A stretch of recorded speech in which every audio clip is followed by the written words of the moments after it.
Hey ghouls, welcome back to the movie Crypt. Today we're talking about Orgy of the Dead, the 1965 Ed Wood movie about dead girls who have to dance naked for a washed-up TV psychic in order to save their eternal souls. No! Yeah. You're gonna sit your butt down and you're gonna watch it. Let's get to it. Bob and Shirley are out for a midnight drive looking for a cemetery. We sure picked the wrong night to find a cemetery. Let's turn back. Then, oh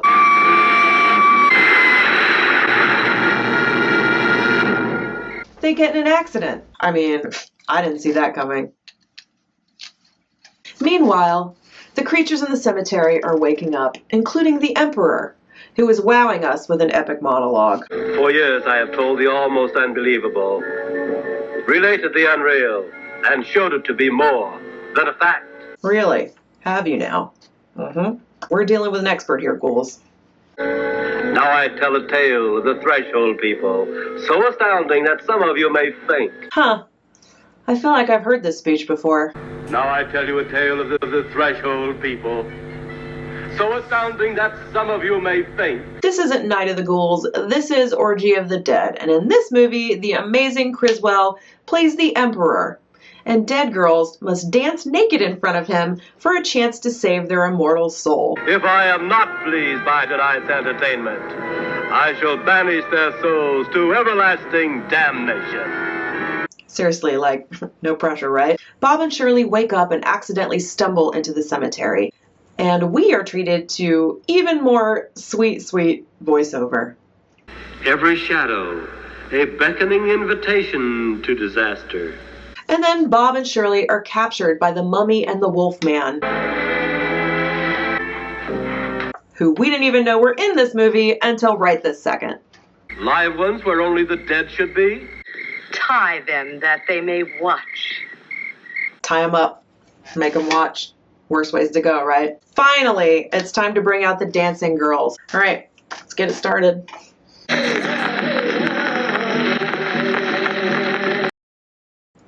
There is so much wrong with that I don't even know where to start. But it was 1965, so you need to prepare because there's a whole lot more offensive up in here. Okay? You've been warned. So there are 10 dancers total in Orgy of the Dead, which means we have 9 more to go. So buckle up, ghouls.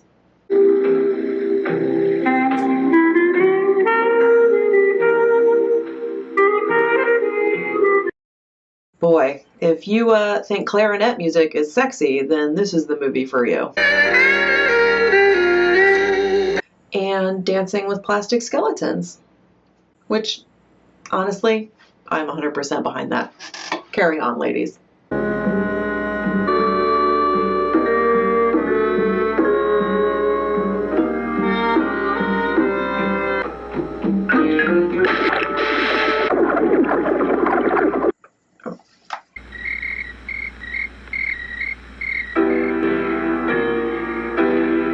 Oh, Golden Girl. I get it now. But seriously, like, what a way to go. Seems harsh. Now, let's check in with Bob and Shirley and see what they think about all of this. No! Sorry, Shirley. We're just getting started.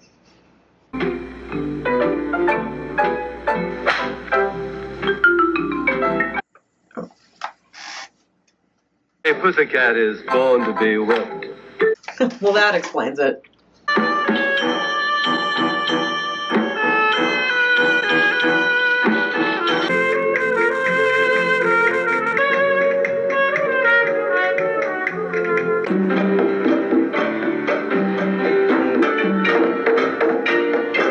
Now, before you think that this movie is just a flimsy excuse to watch ladies take their clothes off, there is some actual plot happening behind the scenes between these dancing numbers. Like, we're really getting to know the Mummy and the Wolfman as monsters. I don't like snakes. I remember the one Cleopatra used. I mean, that's some serious character development right there, right? And Bob has managed to break free from his ropes and plans to save the day. The ropes are coming loose. Be careful. I am. It's our only chance. So it turns out the monsters are on a timeline too. So it's a race against the clock. At the first sight of the morning sun's rays, we must be gone.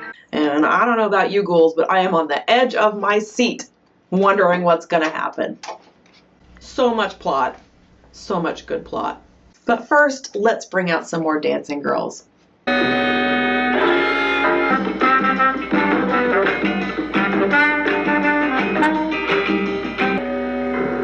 So she will remain forever a zombie in death.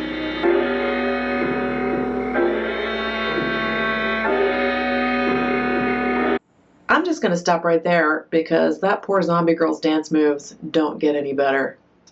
It's bad. Tension is rising. The sun is coming up.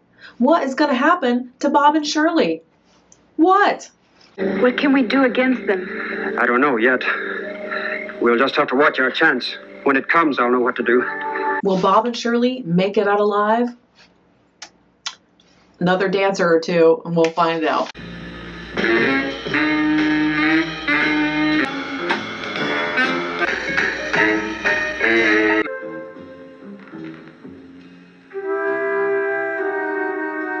Okay, Bob, you can go ahead and save the day any minute now.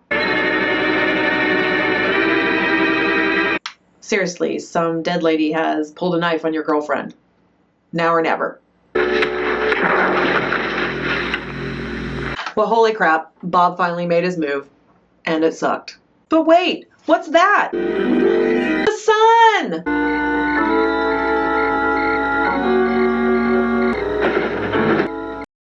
I mean, who saw that coming? Easy, miss. Everything's going to be all right. Bob? Bob? He's right here beside you. He'll be all right, too. So I guess this movie has a happy ending. Yes, they were lucky, those two young people. May you be so lucky when the night is dark. Make a wide path around the unholy grounds. Oh, I'm gonna, because it's time to peek behind the tombstone to see what we can dig up about the stars of Orgy of the Dead. And we're gonna start with the Emperor, otherwise known as the Amazing Criswell. Now, if you are an Ed Wood fan, you probably know the Amazing Criswell from his films, including Night of the Ghouls and Plan 9 from Outer Space. But Criswell was best known as a psychic and for his ridiculous predictions about the future. He had a syndicated newspaper column and his own television show. He also wrote several books, and if you're lucky, you can still find copies of these in the wild. He also made frequent appearances on popular television shows. Greetings, my friend. We are all interested in the future, for that is where you and I are going to spend the rest of our lives, whether you like it or not. Criswell claimed that 87% of his predictions came true.